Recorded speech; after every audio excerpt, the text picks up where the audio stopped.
Hey everyone, and welcome back to Satisfactory News.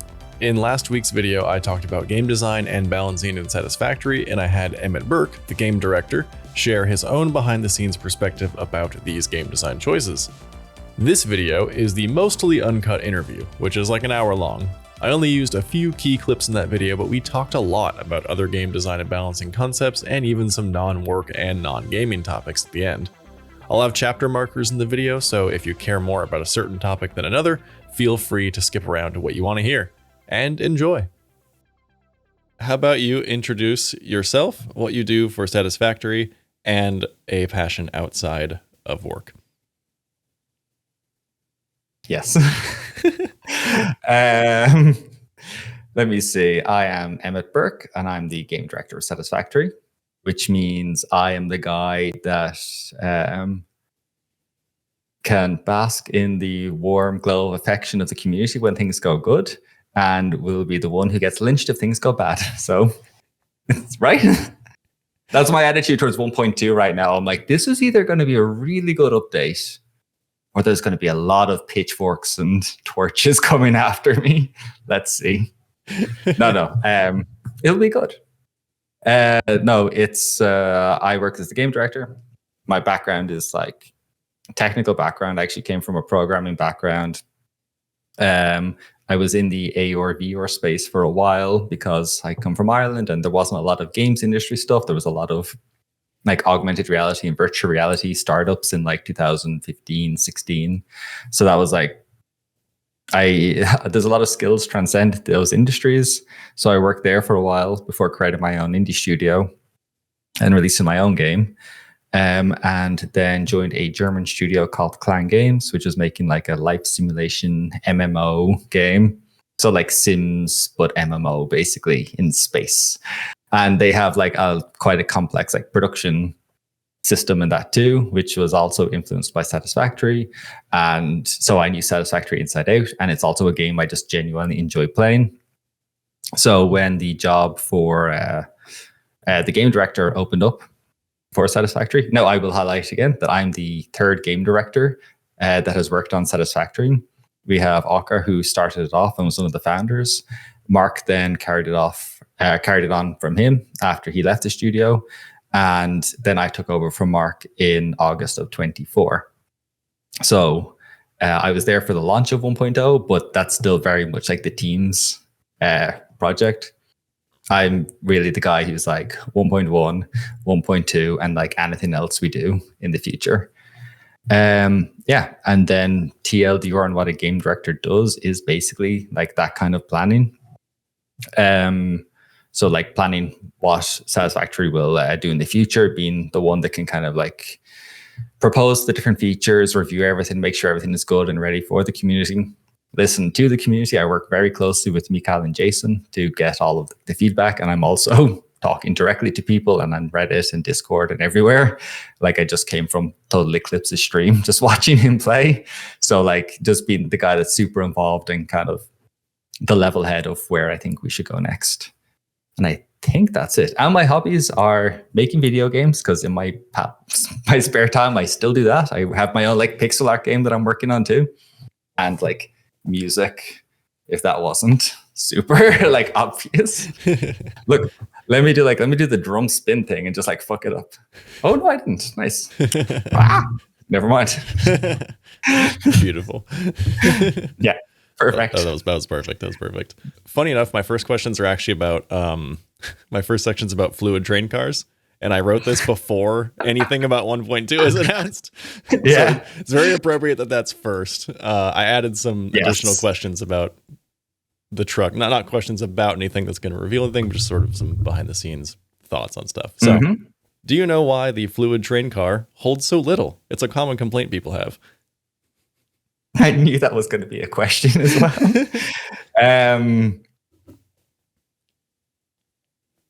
I can.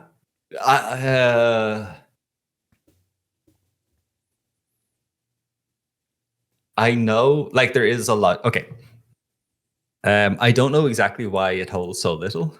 It is something I was like, obviously I was thinking about numbers in general because we have to balance the fluid truck too.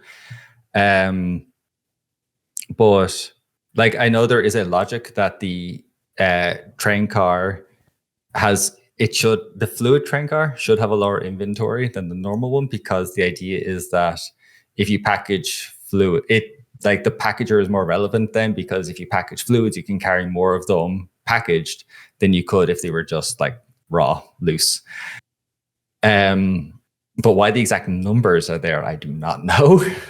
Like, I will say it's easier to buff things than to nerf things. So sure. like, numbers can always be brought up. It's way harder to bring them down. So it's finding balances then. Also, it's weird to rebalance things after a game has been launched past 1.0. Mm-hmm. Like, we're not like a live service game like Destiny or something where you're like, oh, this gun is a little too OP. We have to like take the numbers down or pull the numbers up. I feel like too many micro changes in a game like this where everything is so precise is kind of difficult, because it's very easy then to just like, oh, and now there's like a million people's production change just got screwed up because I like cut a number in half. Yeah, exactly. So it's I'm not saying things like in general in the game can't be rebalanced. It's just like there's a lot of consideration has to go into it before I change any number.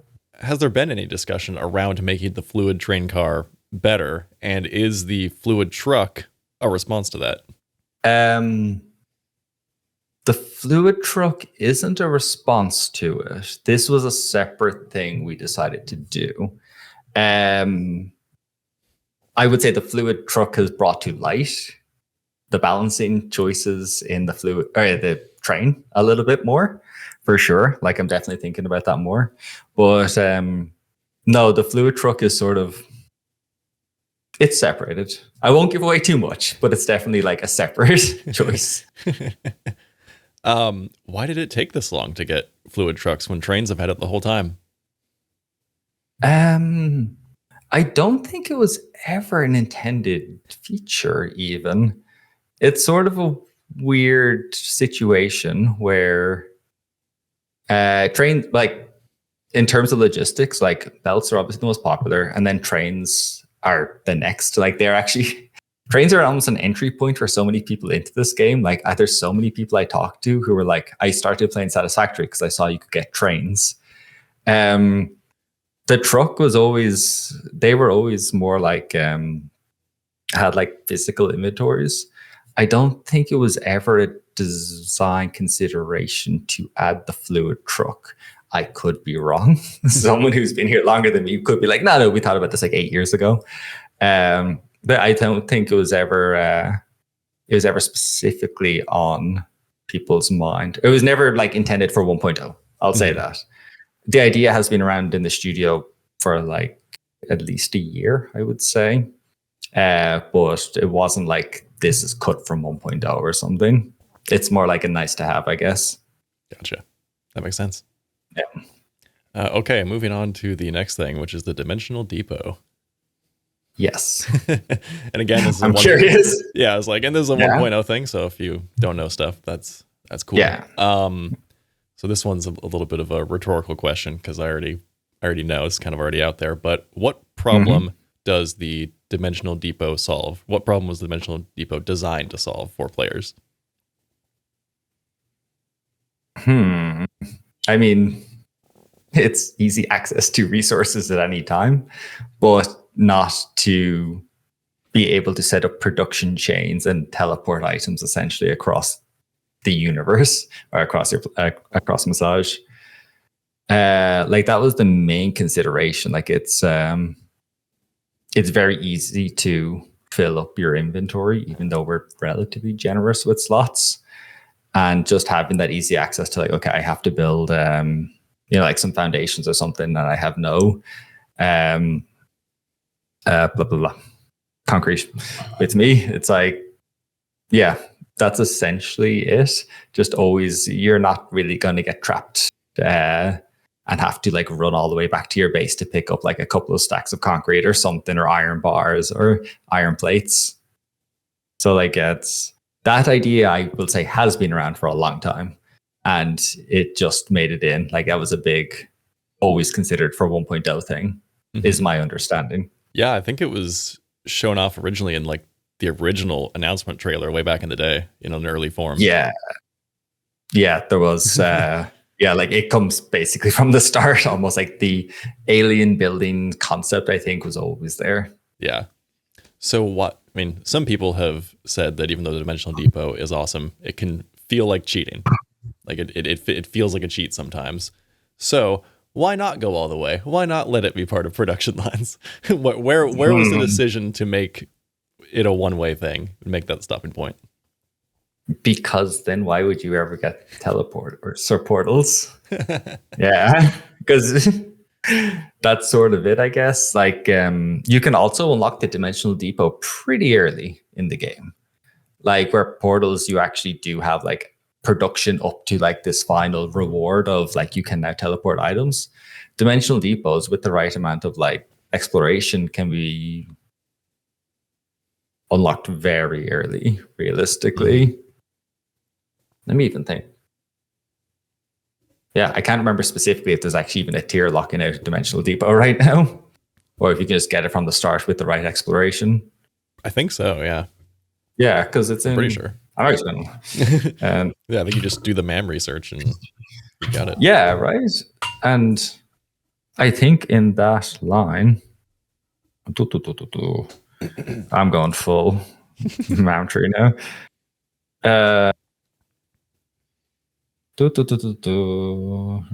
Yeah, like there is nothing. It's like what reanimate Sam fluctuators. Yeah, so you can basically once you found Sam, you can almost do this. Yeah.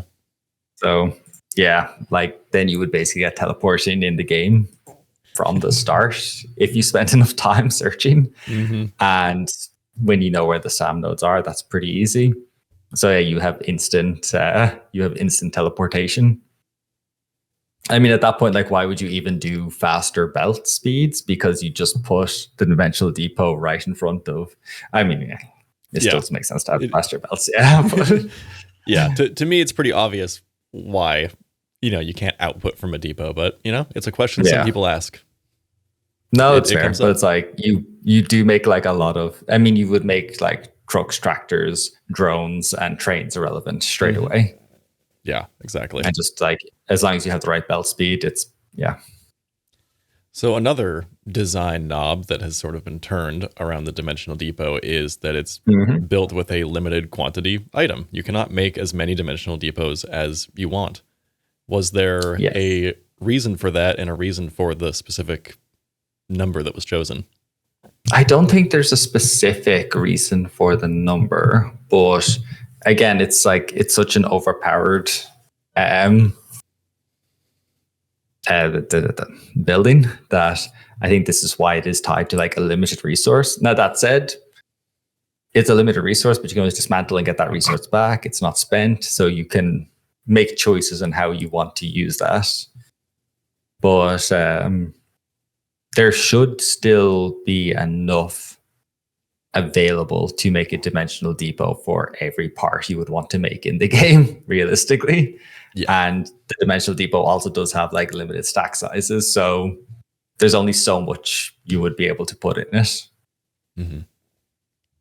Yeah, and the limitations on stack size and upload speed are pretty severe, some people would say. So it's definitely like it's a very overpowered item, but you're very limited by its limitations. Yeah, which I assume is very intentional. Yeah, it forces players to play to explore other ways to play the game still, which is important. Yeah, like this is like it's a very nice to have thing, I think, but it's not something you completely depend on for your play. All right, next category is going to be a fun one about the map and resource nodes, which is something that I see come up a lot. And the first question that I see come up is, why is the Satisfactory map handmade? Why not just make it procedurally generated? Because it's so pretty. I mean, the decision came very early on to make it a handcrafted map. For me,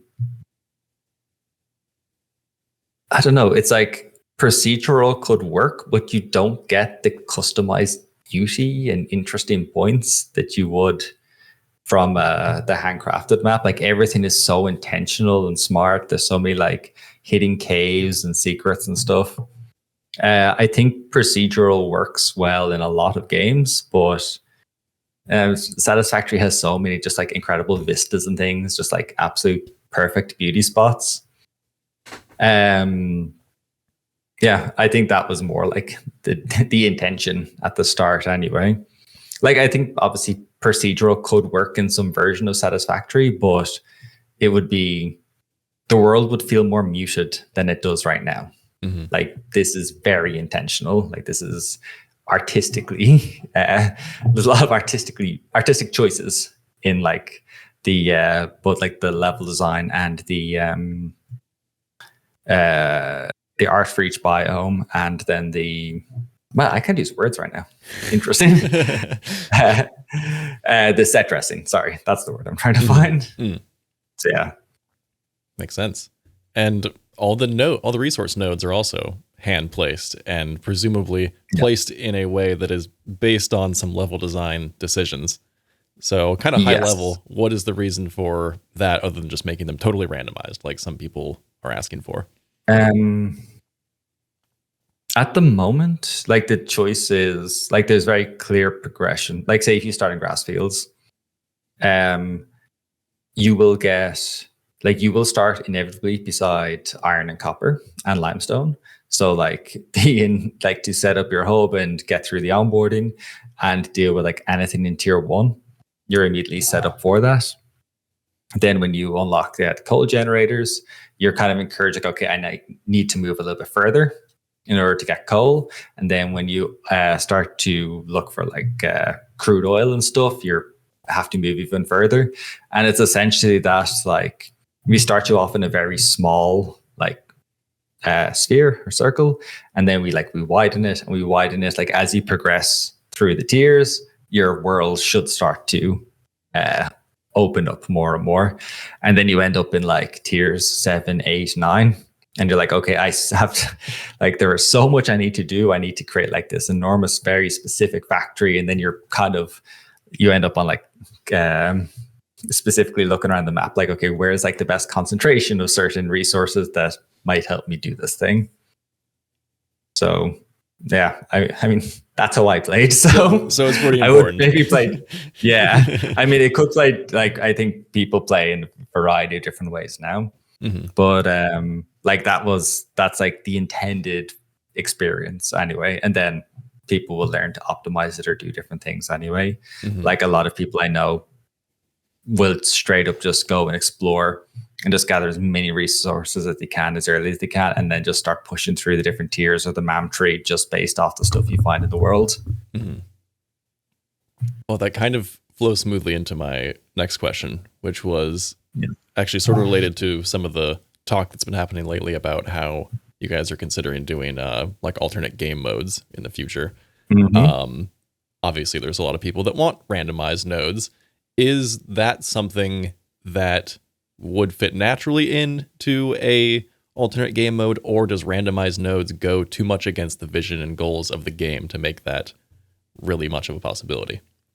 It's a weird one because, yeah, like it's balancing those things is very difficult. Like the game is balanced in a pretty specific way, so that's kind of challenging. You could end up, I don't know, starting with just like 3 SAM nodes around you, and you're some like a poor new player, and you're just like, what is that? Or start with 3 uranium nodes even around you, and just like, this is terrible. Yeah, it's it could work, but it's very like, this is not, we have no idea how this experience is going to go now. If you do this, like, good luck, because it's like, there's no possible way. There's hundreds of nodes on the map. Like, Mm-hmm. there's no way we could test every scenario and make sure that like it just, everything is even possible to complete. So it's cool.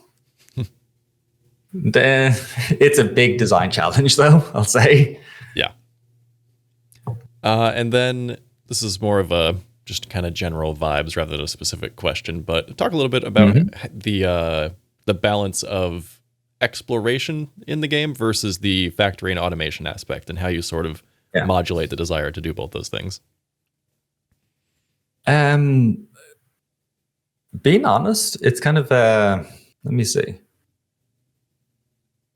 We don't balance. Okay. We do have to balance them against each other because there will obviously be different metas, but we kind of see the communities like three-ish types of players. Like, we think there are players who are always just naturally going to enjoy exploring, and like they will always just wander off and go tame a bunch of, like, I know people who literally will go and create lizard doggo farms at the start just because they will just go and get you items, or just like go through every crash pod, like collect everything, get as many alt recipes and stuff as you can.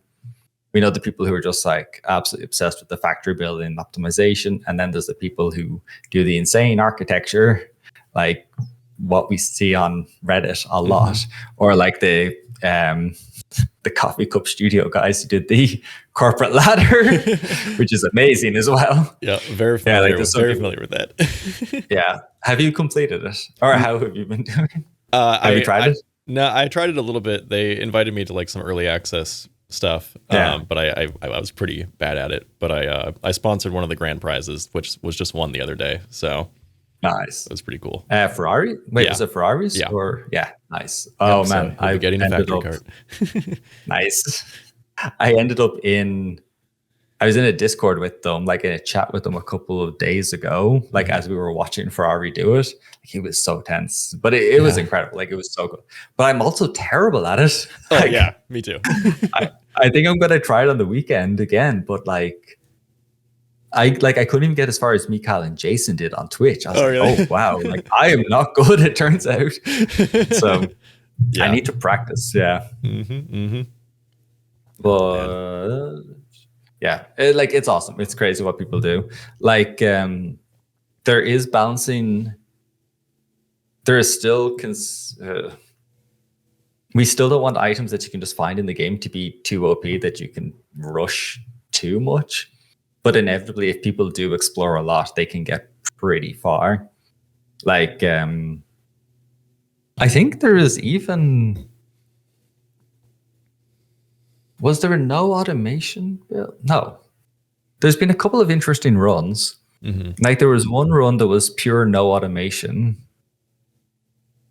that I think the only things that were allowed to be automated were like the space elevator parts, which obviously you can't handcraft. So like the game can be played in pretty interesting ways still.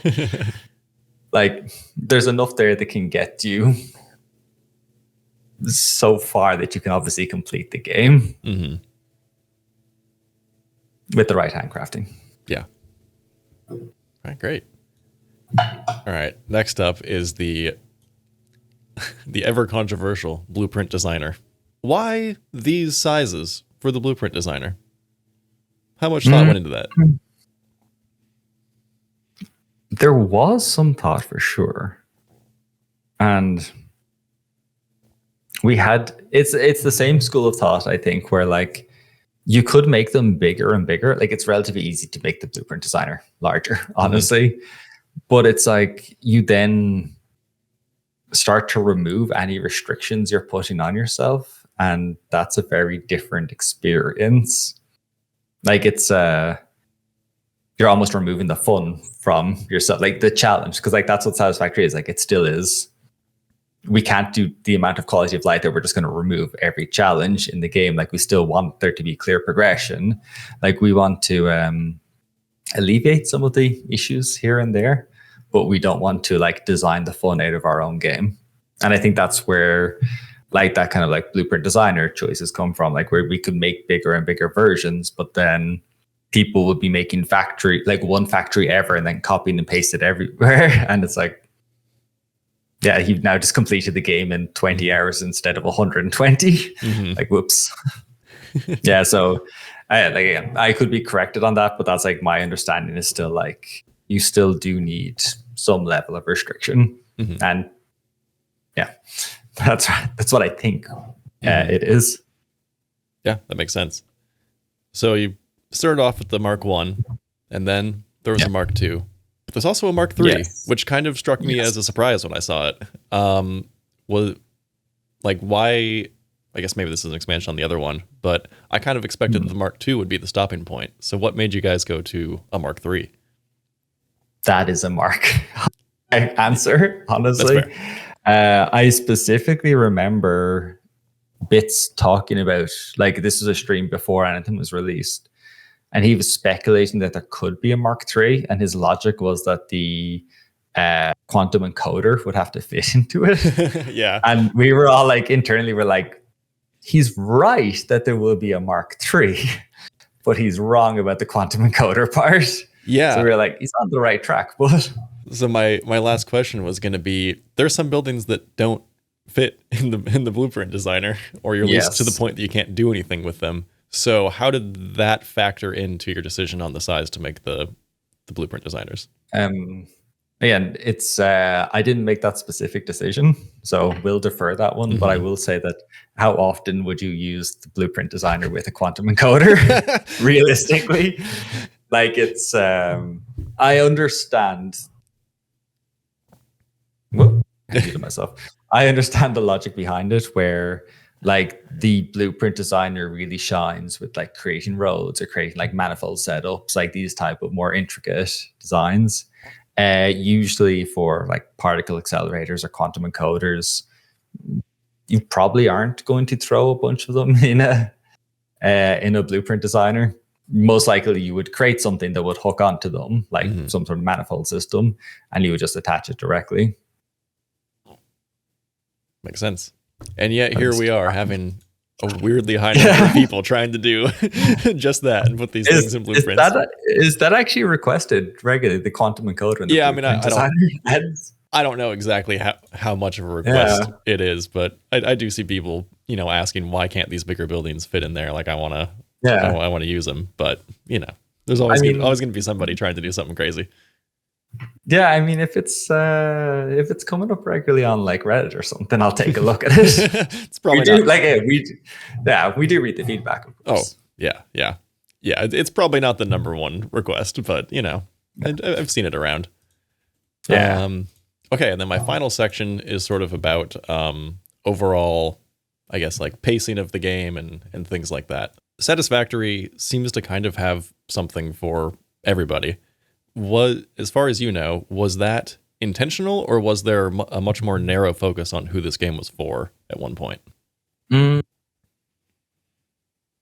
That's a good question. I think at the very start, like, I feel like it developed very organically, because again, this is the like listening to community thing, where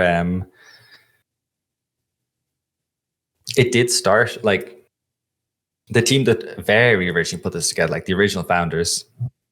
There was like a whole bunch of different like concepts of like, what will the next game be after Goat Sim?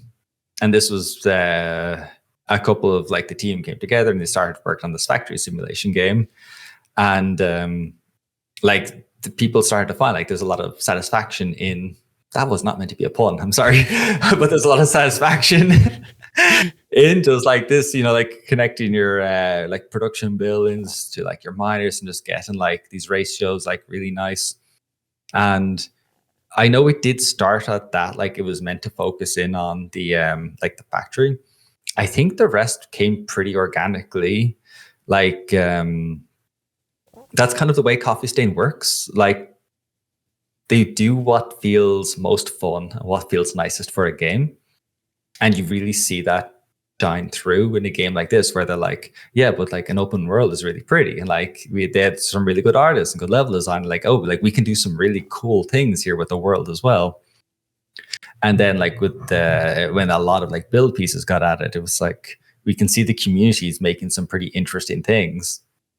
Let's like allow that. Let's enable that a little bit more. And yeah, I think that's more, I don't think it was the intention from the start to become what it is now. Like there's a lot of buildings where thought about very early. Like I said, the dimensional depot and stuff is a very early idea, but the way Coffee Stain works is it will very much listen to what people say, and it will react to that and work on like what they think is most fun for the game at any time. And I'm semi plugging another game now, but like the RV There Yet team are like some of the people who also worked on Satisfactory. Mm-hmm. And you can see the same type of philosophy there. Like they just put stuff together that feels the most fun and what their team is the most passionate about. And then that passion shines through to a good game. And then people enjoy the game and buy the game because it's like a game made by game devs that are really passionate about what they're doing. Mm-hmm. Yeah. And I think a lot of players can tell. It really feels like a game that cares about its players. Yeah, I'm happy that shines through. So you self-admittedly somehow enjoy playing the game that you work on. Crazy concept. It's wild. How do you, as a player, and maybe as someone who works on the game, but mostly as a player, how do you feel about the overall pacing of the game? How long it takes to get through tiers? Do you feel things are too fast, too long, stuff like that?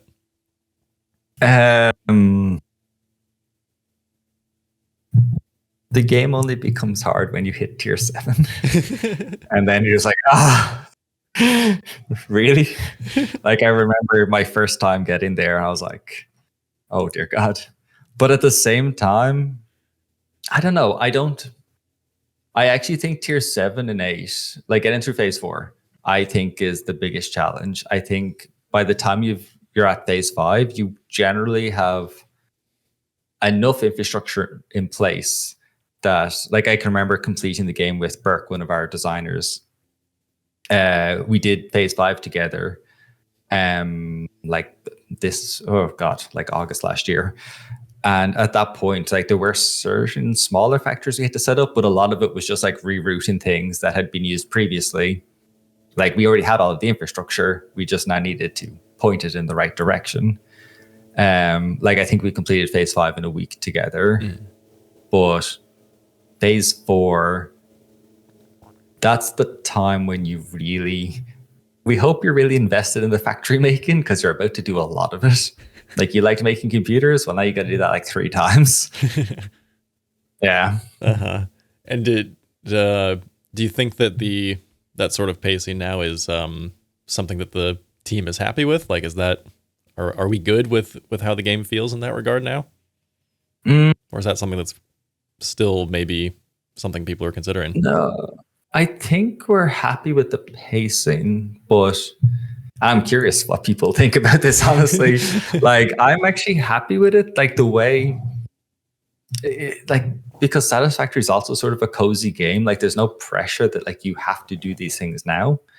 And I see this feedback on Reddit a lot when people kind of come in and they feel a bit overwhelmed. And then the feedback is always like, take it at your own pace. You don't have to do this enormous factory right now. You don't have to make it look as good as some of the other factories on Reddit do.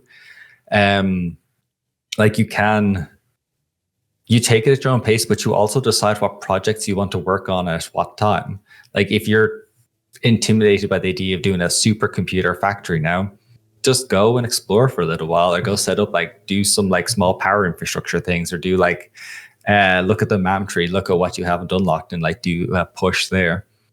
Like that's the way I always used to. I mean, it's still the way I think about how I play the game. Like it was always project to project, and I always kept a project like in scope. Like, okay, I want to do this thing. It could take me days, but like I will focus on this one thing. So it's like I want to like make nuclear pasta, for example. I won't think about anything else, like any of the space elevator part. And even though this is a huge task in itself, like I would just focus in on the one thing. And it just helps me a lot mentally. And then I go to the next thing and the next thing and the next thing. I mean, it's anecdotally, I'm playing Expedition 33 right now. And I'm in the final act, and I'm at like, I could finish it up, but there's a lot of grinding I want to do before that. And I'm doing the same process I do with Satisfactory, where I'm like, I have a project, like I just go project to project. It's like, okay, this character, I want to do this build with them. I'm just going to grind to make that happen. This other character, I want to do this build. I'll grind to make that happen. That's the same thing. It can feel intimidating. It's like, oh, I have to level them 30 more times and I have to get these weapons or whatever. But yeah, if I just take it one step at a time, it's not so bad. So that was a very long way to say we're happy with the pacing right now. Like, I don't know. And I think the way I kind of interpret it is like the community sort of have a badge of pride of like, oh, like 500 hours. Come on, rookie numbers. Like people have put some crazy, amazing hours into this game, honestly. Yeah. Awesome. Well, those are all my sort of balancing and design questions. If you'd like, don't have to. We can spend a couple minutes and I can ask you some Emmet questions instead of some Satisfactory questions. We can have a little bonus secret video that's a little mini interview if you're in for it. Yeah, sure. Let's do it. All right. Well, I'll start with a video game one just to keep it kind of on theme. We learned from one of the, I think it was the Game Jam? It was some Coffee Stain video, I think, where we learned about your love for Destiny 2. Yeah. Is that your favorite game? And if not, well, talk about your favorite games, whether it's Destiny or otherwise. It's definitely the game I've got most hours in. It's not always the same what thing. You will. No, it's maybe it's my favorite game. It's very hard to decide these days. But it's still the game. Like it's still the game I always go back to, and they have up and down times. Like this time last year, they'd released the Final Shape, which was like the last expansion in the big storyline that they were doing, and honestly, that was a blast. I know their most recent update hasn't been as well received, and the next one looks like it's going to be more popular. But it's also where, like, I have my Discord server of like gaming friends, and like while we play other things, Destiny's always the one we go back to play together. So Destiny's like my social experience too. Mm-hmm. But then there are like I do play other games. Yeah. Like at the moment, it's a lot of Swedish games, which is weird. There's just a lot of good Swedish games right now. There's a lot of really cool stuff coming from here right now. Repo's a blast. Or Be There Yet's a blast. Like Peak is a blast. Like all three are Swedish. And Repo's the one I've actually put the most time into. I really enjoy that game. Mm-hmm. And I've met the dev team and they're all just like so nice. But yeah, I like Valheim as well. Like my group, we will jump, and Minecraft. Yeah, they're all Swedish.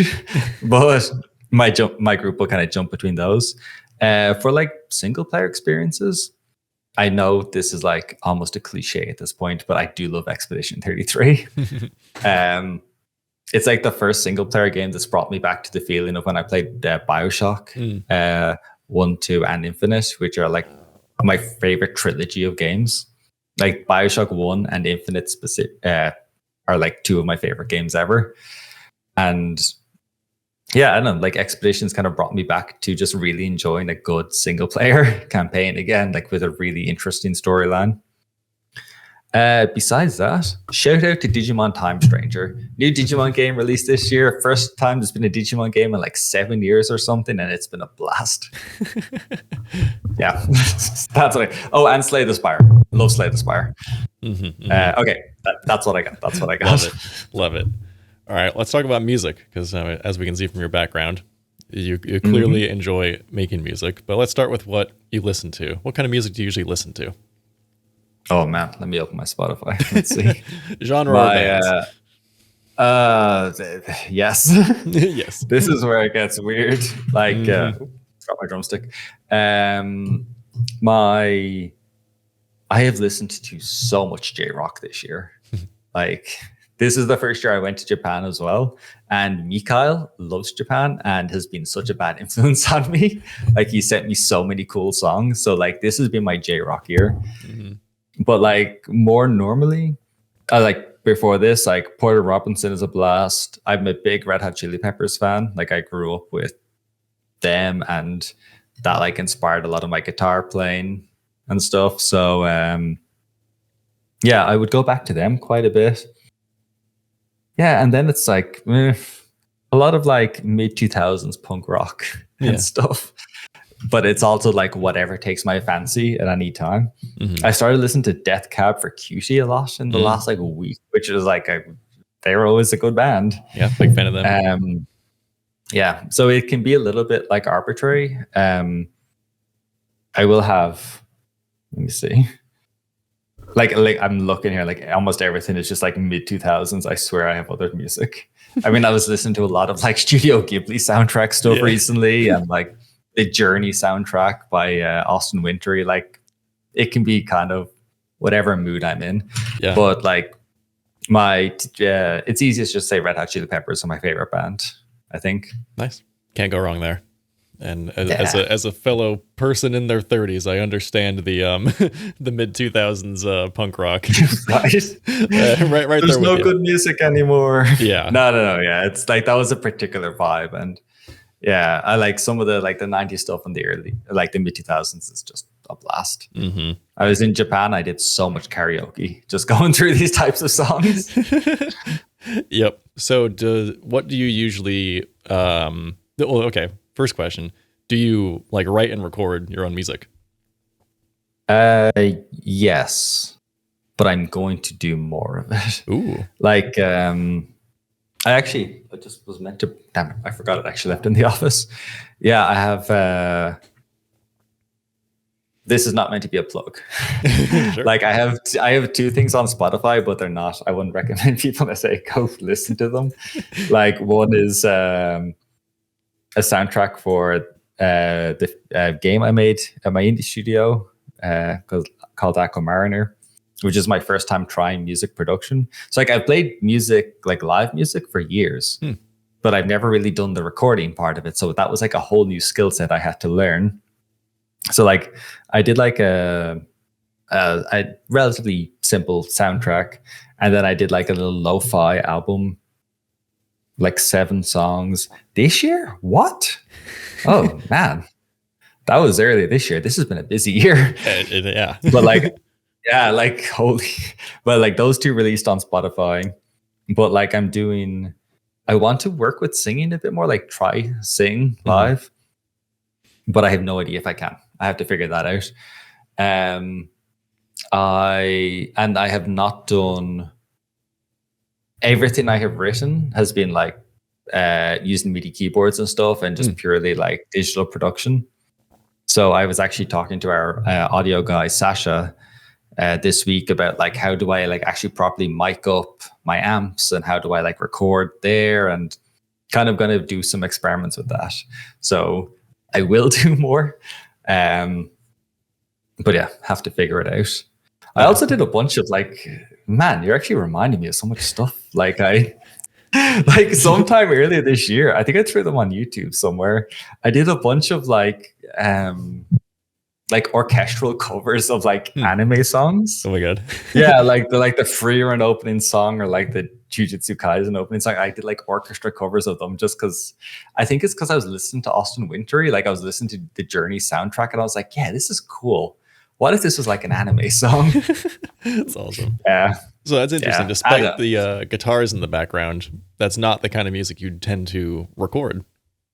Yes, I need to learn. That's a skill set I need to learn. I can play them live. I have no idea how to record them properly. That's funny. And like it's like, because even in back home, like in Ireland, I have like my full pedal board with like 11 or 12 different pedals. I don't have that here. I have 1 amp and no pedals at all. So I'm kind of rebuilding, like, what do I actually want or need? Should I bring some of my pedals over? Should I buy some new ones here? Yeah, I'm in a weird state right now. And also I'm learning drums. This is like a very recent acquisition, like over the summer. Nice. But I always just thought like drums were incredibly cool. And I was like, you know what? This is my time to figure that out. Yeah. Yeah. Drums are cool and they seem hard. It's a lot of coordination. It's like it's hard enough playing piano when I'm like, okay, I have to like 2 hands, I have to think these through. This is like, you need like 4 brains to be able to play drums. It's so crazy. Yeah. Yeah. My one and only experience was way back in the day having a band, and like one practice I just like sat down in my drummer's kit and was like, okay, how hard could this be? And I'm like, just like, I lost all ability to use my body. It's great. Like the The hand bit, it's like okay if you got a simple rhythm going, but then you're adding in feet and they could have like 2 different beats. I'm like, Yeah. come on. Yeah, it unlocks a whole. I mean, guitar playing is like one skill and like aspect of your brain, and drumming is just a whole different one. It's crazy. Yeah. So I understand when that unlocks, I will be able to do it, but I just like it hasn't clicked yet. Yeah. Do you have a with practice? Yeah, exactly. Do you have a go-to song or genre that you go to when you're practicing guitar?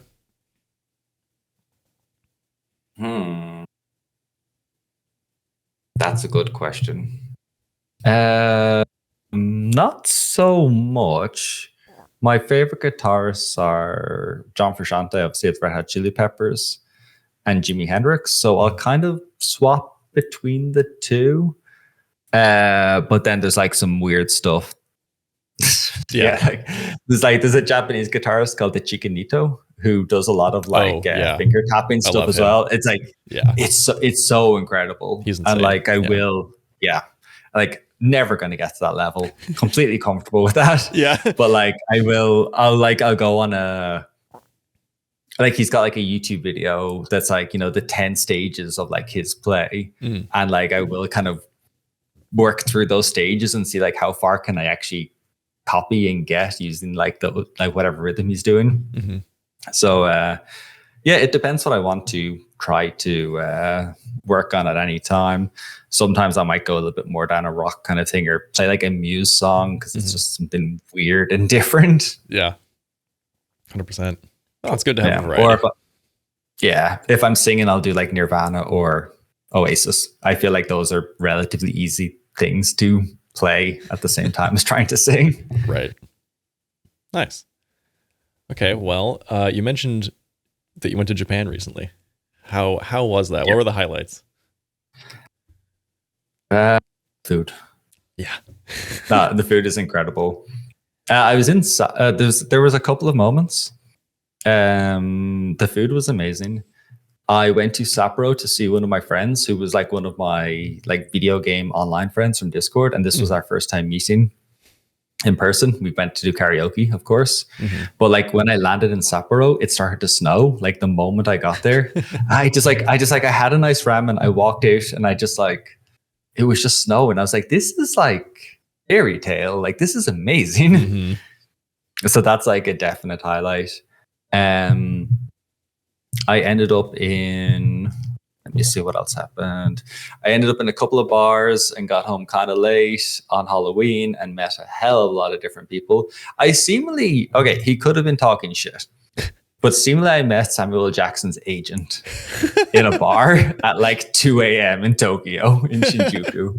Because we were talking about like games and film, and he got his phone and he's just like, yeah, like this is me with Sam on set. And he showed me some pictures of Samuel L. Jackson. I was just like, yep, that's him. Okay. And then like we never spoke again. But yeah, I'm like, okay. Wow. I really hope that was actually him because it's just a crazy story. I love that. Yeah. This is a complete aside and I have no idea why I'm saying it in this interview. The weirdest thing that happened was my parents text me asking, do I know a guy called Sasha? Do I work with a guy called Sasha? And that's our audio guy. And I was like, yeah, how do you know him? And they were traveling India at the time, and they had met someone who used to work with him at Frontier Development in the UK. Oh Sasha, he's French, but he lived in the UK. Then he came here. Because then Sasha sent me a text with a picture of my parents being like, hey, my friend is talking to your parents right now. And I was like, again, this was like drunk at 2 a.m. in a bar, and I was getting these messages. I was like, what? Like, there's 1 billion people in India. How is this possible? So I don't know. The world just became very small to me very quickly. Yeah, both those events back to back. That's insane. I was like, yeah, those events happened on the same night in the same bar, and I was just like, this isn't real. Like this. That's funny. Yeah, those are the notable things. Everything else is just like good food. Going to I've been to like Tokyo, Osaka, Kyoto, do the ring and stuff, and just like take a lot of cool pictures. So awesome. I am very lucky where I live. That like 2 minutes from my house, there is a Japanese izakaya, and it is so good. The best Yeah. sushi. Like, oh, God, very very lucky to have a tiny taste of Japan. It's so good. Great food. I can rave about it. Yes, probably my favorite, country of cuisine for sure. So. Yeah, I think so. Then maybe Italy. Yeah, Italian food is good. Yeah, there's a lot of good contenders, but Japan is pretty up there. Definitely top 3. You grew up in Ireland. Yes. I assume you did you live there until like college time, or like what was the timeline on that? No, I moved when I was 29 or 30 out of Ireland. So like within the last 5 years. Okay, I left. Gotcha. Yeah, it's I mean, intention was to leave beforehand, but COVID happened as well. Yeah. Yeah. But yeah. Probably could have left the country earlier, but left when I did, was happy. Have lived in Berlin since, have lived here. And then when I was a kid, I lived in Australia as well. So lucky enough to have been like relatively well traveled. Yeah, for sure. Amongst the world. It's kind of cool seeing these different places to live. Like I never expected to live in Sweden when I was a kid. And like today it's like, I don't know how this translates. It's -6 degrees and it's like snowing outside. Yeah. I was like, cool. Didn't expect that. So is home in Ireland like a positive thing? You like going back to it, or were you like, I got to get out of here and go see the world? Like where were you on that spectrum? My family are super well traveled. Like I kind of my dad lived in Australia for 20 years before and my mom lived there for a bit with him, and then they settled back in Ireland when I was born. But like I'm lucky enough that I'm an Australian citizen because they are. So I inherited that. And I'm second Australian to work at Coffee Stain after Jace. Yep. But dear God, that is not true. I do not claim to be Australian. Like I am a citizen, but like I only lived there when I was a kid. Right, not culturally Australian. No, but besides the beer, but like there's a lot of overlap between Irish and Australians, funny enough. Right. But actually, a tiny thing on that, I was having lunch with Jace a couple of, months ago now, actually, when I think about time. But he knew, because he lived in Brisbane, he knew the place that my parents had owned a house when they lived there, which was like, again, just like small world for me. But he knew the like estate or region of Brisbane that they were living in. But no, like happy to get out of Ireland. Don't know if I would go back and settle there. Don't really know. Right. I don't think that far ahead. Right. I think about Satisfactory. I'm not thinking about the rest. Right. Yeah. But always happy to go back and visit, of course. Like it's cool to go back and like see friends and see family, but also just like talk to game devs and stuff there and, try to support them how possible. Like I'm lucky now, I live in Sweden and there's a lot of good supports here for game development. And that's why you see so many games coming from here. There wasn't really as much in Ireland, especially when I was like doing my own indie studio there.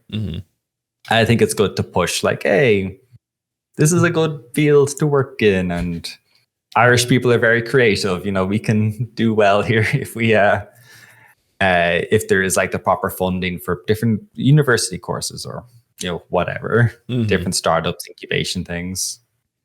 Like I'm just south of Dublin, like our capital.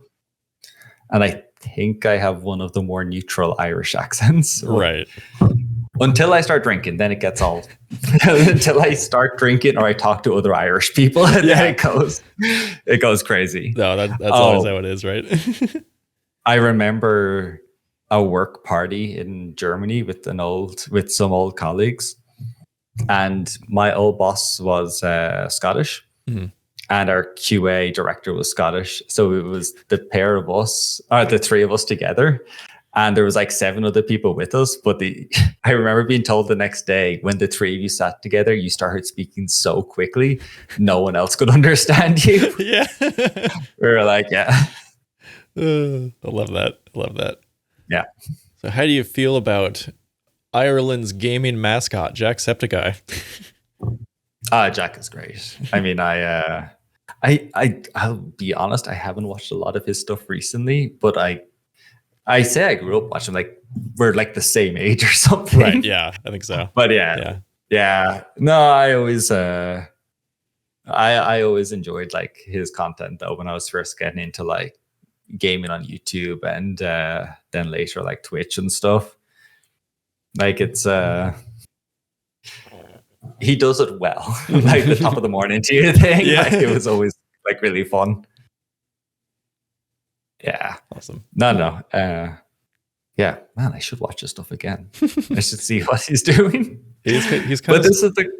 Oh, sorry. I was gonna say Sorry. he's kind of slowed down and like taking a break because he's got piles of cash and lots of burnout. So Yeah, just taking it slow and doing what he wants, which I think is cool. To see a content creator's like arc like that and have them he should do what PewDiePie does. Just go to Japan and exactly get married and have a house and just exactly. I mean, like Jack was like one of the biggest streamers.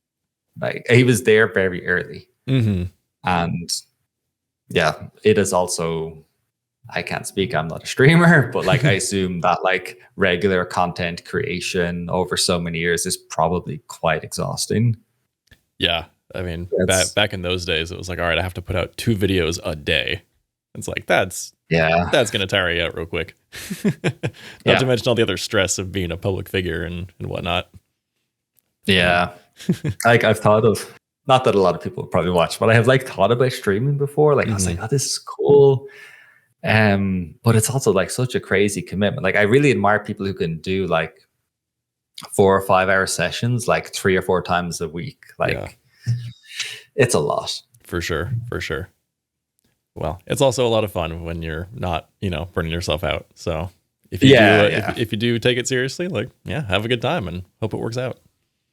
No, that's fair. Yeah, I'll think about that still. I'll think about it. Yeah. And so people like Mikal and stuff are like great, just like personalities on stream. I don't know if I've got that ability to be entertaining for like 4 hours. Yeah, I mean, even Mikal has been, when he first started to now, just I have seen his confidence and like on-screen presence like get so much better. Like it's great to see how comfortable he's gotten in his role. So. Yeah, no, he's doing really. I mean, just like shout out to both. I mean, the community team in general. Like, there's Mikal and Jason are the 2 very front people, but Linus is also there, like in the background, doing a lot of editing and helping with things. So like between the 3, they're doing a really good job.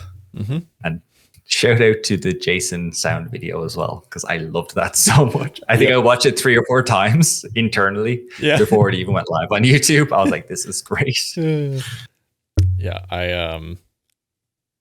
The community team is fantastic, and I am beyond honored in the credits of the game to be among them. It feels unfair for me to be next to them, despite the work that I did. But those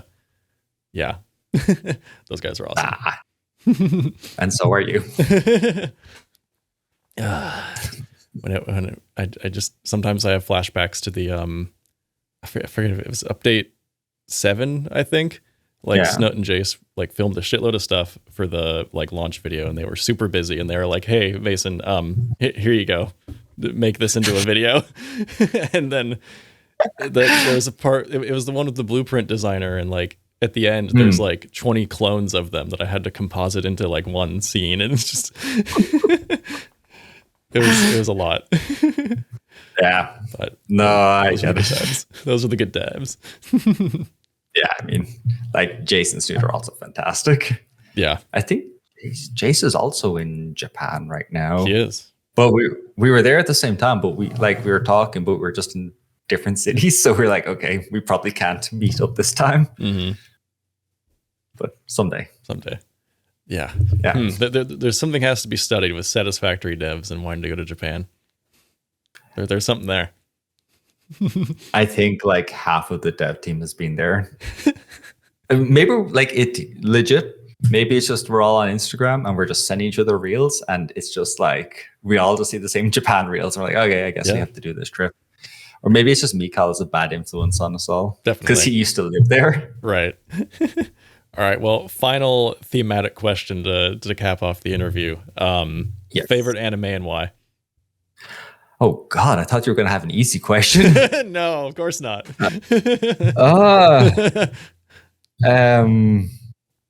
Oh, no. So currently I'm watching the final season of My Hero Academia. What else am I watching right now? Ugh. I watched the first episode of One Punch Man season 3. No, I think favorite. This could be a really long thinking process. Feel free to cut something here while I think this through. I used to have a top 3. Like, okay, so my love. Mob Psycho is fantastic. 3 very solid seasons, very beautifully animated by Bones. I think they're a blast. It's going to sound basic, but I do think Attack on Titan is great. I have read all of Jujutsu Kaisen, and I'm enjoying the adaptation. Same with Chainsaw Man, and I saw the movie recently, which was a blast. Oh, sorry. Okay. Mob Psycho, Hunter x Hunter, and what's a really cool third one? I really like Re:Zero, the isekai, but I have not read it. I love the first 2 seasons. 3rd season came out and was pretty good as well. Curious where it goes, but that was probably my favorite isekai. I feel like I'm missing the really big things, but I can't remember them at all. Oh, I mean, like Freerun, which also maybe is basic because it's so common, but it's also great. So there's a reason it's popular. Yeah, like it's fantastic. And it's really popular right now because there's a really good meme about it. The whole like Freerun lookup meme, if you've seen that. Oh my God. It's like all of my Twitter for the last 3 days. Well, fantastic. Thank you, Emmet, for answering all my questions today and giving your time. I really appreciate it. Loves chatting. Thank you so much for this.